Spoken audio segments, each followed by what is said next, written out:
Morning, guys. This is Wild Books. I'm Kelsey Capps, reader-in-residence at the Wild Detectives, and we're here to talk about our favorite picks of the month. This is Wild Books. This is Wild Books. I am Kelsey Capps. So we got this.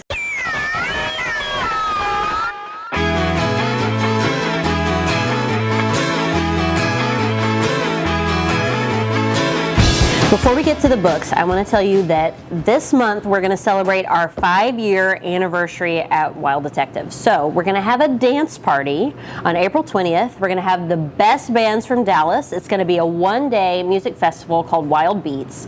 If you get here at 2, you get in free, but at 7:30 you start paying $15 to get in the door. So make sure that you get here early so you can celebrate with us all day and get a little day drunk. We have Acid Carousel, Pearl Earl, Sam Lau, Def Rain. I know this sounds like a puzzle, but it isn't. All right.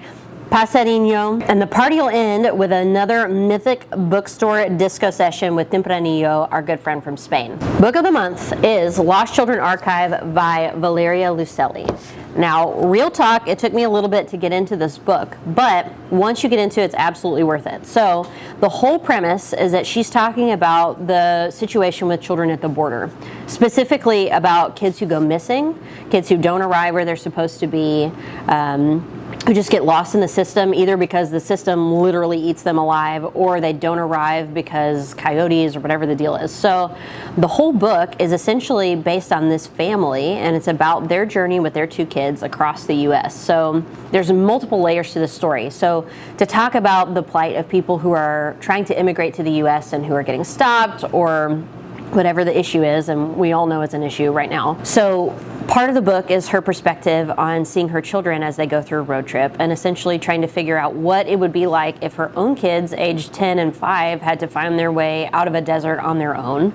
Another layer is she and her husband are both documentarians who record sound. And so her whole project essentially is to get to the border and record the sounds of children who no longer exist. So it's like this complicated, what happens when we try to remember people who are gone, who we're not going to get back, who we don't know what happened to them. And then another layer, her husband is a documentarian as well, who also records sounds, and he's pursuing the story of the Apaches and the end of the Apache line and what it means to be in America and be a population that the U.S. government doesn't want, and what happens when you essentially disappear a group of people. Our next book is Timefulness. This book is crazy. I really loved it. If you're into science reading, this is a phenomenally done book. It's a female scientist, points there already, all right? Second of all, it's about geology, which I feel like gets no press at all, because it's like, who wants to look at rocks all day? But the thing is, we should probably all be looking at rocks all day, because this whole book is essentially about how humans have such a shortened understanding of time span and like how the world develops, how we live in it, how long it takes for our environment to recover from certain disasters. So she goes through conversations about what's that called? Ice ages, all right?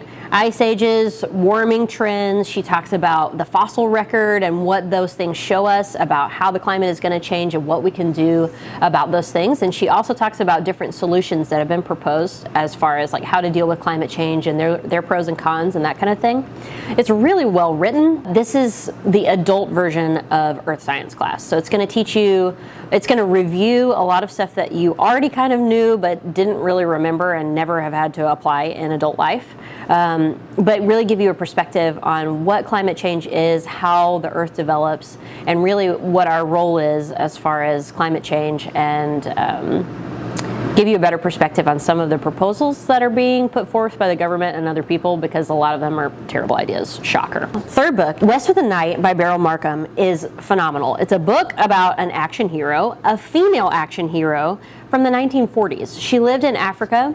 And was a pilot. So she's literally just telling you stories about being a bush pilot in Africa and taking people on elephant hunts, downer, okay? But like talking about African landscape and adventure in such a poignant way. It's mid-century, it's amazing, and it's a really rare portrayal of women, especially from that time period. Very cool if you love adventure stories. Ernest Hemingway recommended it, so you gotta check it out. Last but not least, we have a science fiction book dystopian called Golden State. Golden State is a little bit of a misnomer because obviously things are not golden in the state. It's set in California, and it's essentially about post-truth culture in America. The premise of the book is that the state has essentially commandeered what truth means. So they monitor everybody.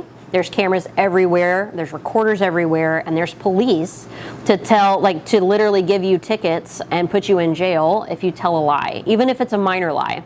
So the main character is a detective who has spent his entire career tracking people down for lying. And it's essentially about what happens when the state takes over, what it means to be truthful, what it means when the state takes over the information that people know and understand about themselves, about their government. And it's a really nice twist on both dystopian novels, detective novels, and action. So it's not a boring read. If you like crime stuff, it's a good one for you. As always, remember our usual series are still running. So we have Kids in the Cliff, we've got COMMU.N.I.T.Y and Inner Moonlight, which is celebrating its 1-year anniversary this month as well. So we're gonna have 20 local poets in the backyard. As for all the rest of our events, you can always check us out on social media, our website. You can even subscribe to our newsletter. Tweet at a bitch. We'll see you guys later.